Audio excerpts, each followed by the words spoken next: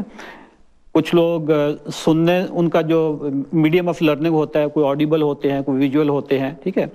جو ویژولز ہیں وہ کتاب پڑھنا شروع کر دیں, جو آڈیبل ہیں وہ کتاب سننا شروع کر دیں.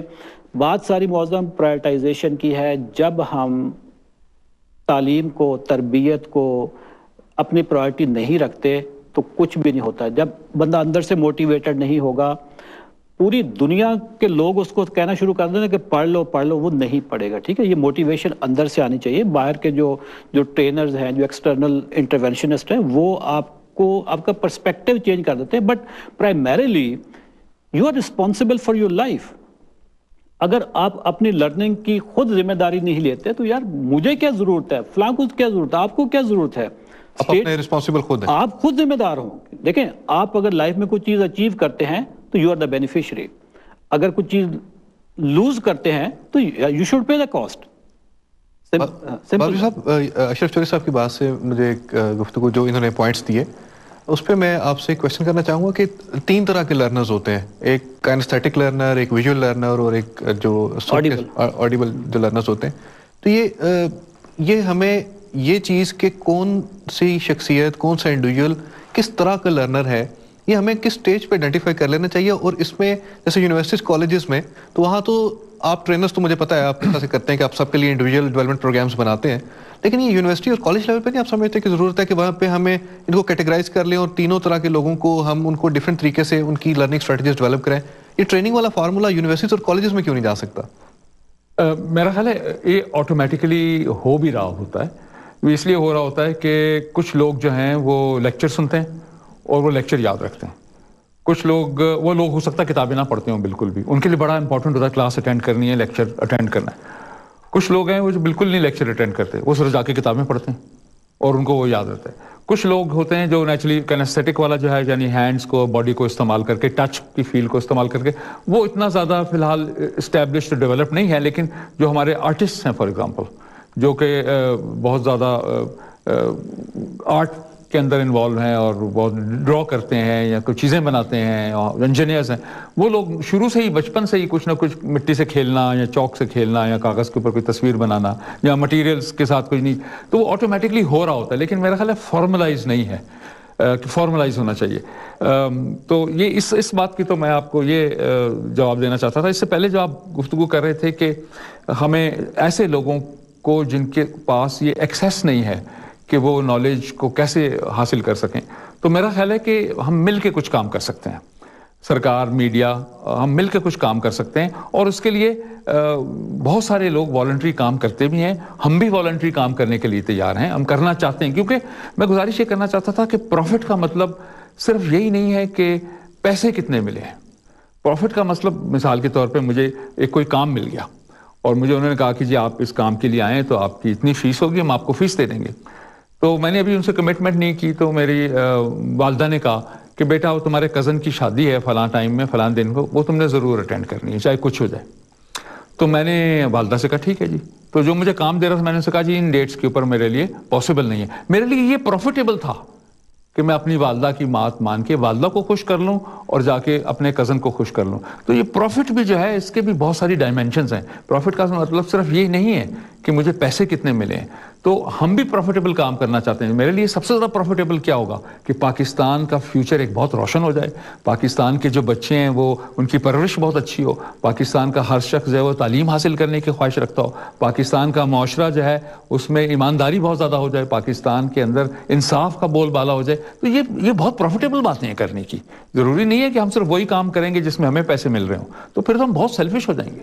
تو مجھے آپ سے ایک بڑا امپورٹنٹ کویشچن کرنا ہے. اس سے پہلے میں آپ کی بات سے کنٹینیوٹی میں اشرف چوہدری صاحب سے پوچھنا چاہوں گا کہ جیسا میک صاحب بات کر رہے تھے کہ آپ ان کو ہمیں والنٹیئر کرنے کی ضرورت ہے, تو کیا ہم آرگنائزیشنز کے اندر جو لوگ ایک جگہ پہ بیٹھے ہیں کیا وہ اپنے آپ کو اس سرکل کے اندر بغیر کسی کمرشل اس بینیفٹ کے اوپر ایک کوچنگ میں آ سکتے ہیں؟ ایک ٹیم لیڈر تو ہوتا ہے جو کوچنگ کرتا ہے, لیکن وہ اپنی آرگنائزیشن کے علاوہ باہر کے لوگوں کو بھی اگر تھوڑا سا ٹائم دے تو کیسے پرابلم ہو سکتی ہے؟ اور اگر یہ آپ کیونکہ ٹرینر ہیں تو کیا آلریڈی ہو بھی رہا ہے؟